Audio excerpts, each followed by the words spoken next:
গানধ্বনি অসীম ছন্দে বেজে উঠে রূপলোক ও রসলোকে আনে নবভাব মাধুরীর সঞ্জীবন। তাই আনন্দিতা শ্যামণী মাতৃকার চিন্ময়ীকে মৃন্ময়ীতে আবাহন।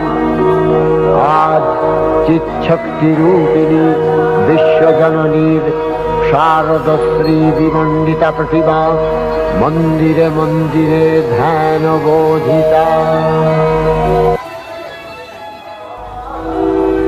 মহামায়া সনাতনী শক্তিরূপা গুণময়ী, তিনি এক তবু প্রকাশ বিভিন্ন দেবী নারায়ণী, আবার ব্রহ্মশক্তি রূপা ব্রহ্মাণী, কখনো মাহেশ্বরী রূপে প্রকাশমানা, কখনো বা নির্মলা কৌমারী রূপধারিণী, কখনো মহাবজ্র রূপিণী ঐন্দ্রী উগ্রা শিবদূতি নিমুন্ডমালিনী চামুণ্ডা, তিনি আবার তমোময়ী নিয়তি।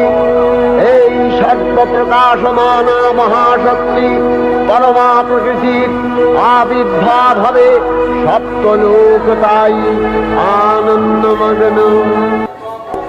হে ভগবতী মহামায়া, তুমি ত্রিগুণাত্মিকা, তুমি রজগুণে ব্রহ্মার গৃহিণী বাগদেবী, সপ্তগুণে বিষ্ণুর পত্নী লক্ষ্মী, তমোগুণে শিবের বনিতা পার্বতী, আবার ত্রিগুণাতীত তুরীয়াবস্থায় তুমি অনির্বচনীয়া অপার মহিমময়ী পরব্রহ্ম মহিষী দেবী ঋষি কাত্যায়নের কন্যা কাত্যায়নী, তিনি কন্যা কুমারী আখ্যাতা দুর্গী, তিনি আদিশক্তি আগম প্রসিদ্ধ মূর্তিধরী দুর্গা, তিনি দাক্ষায়ণী সতী দেবী দুর্গা, নিজ দেহ সম্ভূত তেজ প্রভাবে শত্রু দহন কালে অগ্নিবর্ণা অগ্নিলোচনা। এই উষা লগ্নে হে মহাদেবী, তোমার উদ্বোধনে বাণীর ভক্তি রসপূর্ণ বরণ কমল আলোক শতদল মেলে বিকশিত হোক দিকে দিগান্তে। হে অমৃত জ্যোতি।